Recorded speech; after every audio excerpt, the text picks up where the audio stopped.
Hello வணக்கம் மக்களே. உங்கள் விஸ்வநாடாமிலிருந்து உங்கள் கற்பராஜா பேசுகிறேன்.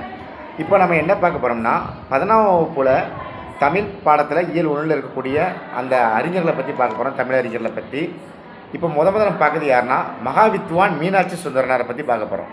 இந்த மகாவித்வான் மீனாட்சி சுந்தரனார் பார்த்தோம்னா 1815 பிறந்திருப்பார். எங்கன்னா திருச்சியில் இருக்கக்கூடிய அதவந்தூர் அப்படின்ற இடத்துல பிறந்திருக்காரு.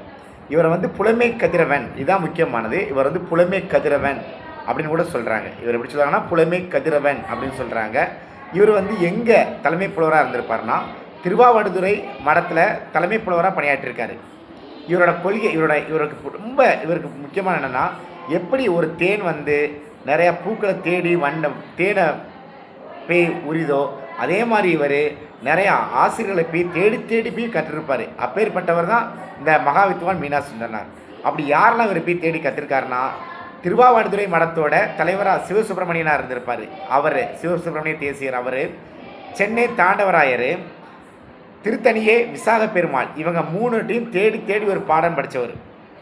அதுக்கடுத்து இவர் முக்கியமாக ஒரு நூலால் புகழ் அடைஞ்சிருப்பார். என்னென்னா சேக்கிழார் பிள்ளைத்தமிழ். அந்த சேக்கிழார் பிள்ளைத்தமிழ் எழுதி அதனால் ஃபேமஸ் அடைஞ்சது யாருன்னா இந்த மகாவித்வான் மீனாட்சி சுந்தரனார் தான். அதுக்கடுத்து இவர் தலபுராணங்கள், நிறையா கோயில்களில் தலபுராணங்கள் பாடுவதில் வல்லவர். தலபுராணங்கள் பாடுவதில் வல்லவர் யாருன்னா இந்த மகாவித்வான் மீனாட்சி சுந்தரனார். இவர் யமகந்தாதி, திரிபந்தாதி, வெண்பாந்தாதி, இது எல்லாமே இவர் தான் பாடியிருக்காரு. யமகந்தாதி, திரிபந்தாதி, வெண்பாந்தாதி இதெல்லாம் பாடி இதன் மூலம் புகழ் அடைஞ்சிருக்காரு. அதுபோக மாலை, கலம்பகம், பிள்ளைத்தமிழ், கோவை இதனால் அவர் புகழ் அடைஞ்சிருக்காரு.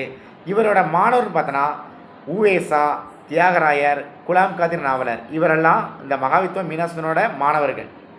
இன்றைக்கி அவர் கடைசியாக 1876 வரை உயிரோடு இருந்திருப்பார். அதுக்கடுத்து அவர் இறந்துருவார். அவர் 1815 பிறந்து 1876 இறக்குறாரு. இன்றைக்கி நம்ம ஒரு நல்ல ஒரு தலைப்பை பார்த்துருக்கோம். மகாவித்வான் மீனாட்சி சுந்தரனை பற்றி, புலமை கதிரவன் சொல்லக்கூடிய ஒரு நபரை பற்றி. நாளைக்கு வேறொரு தலைப்பிலிருந்து உங்களை சந்திக்க வருகிறேன். உங்களிருந்து விரைப்படுவது உங்கள் விஸ்வநாடாமி கற்பகராஜா.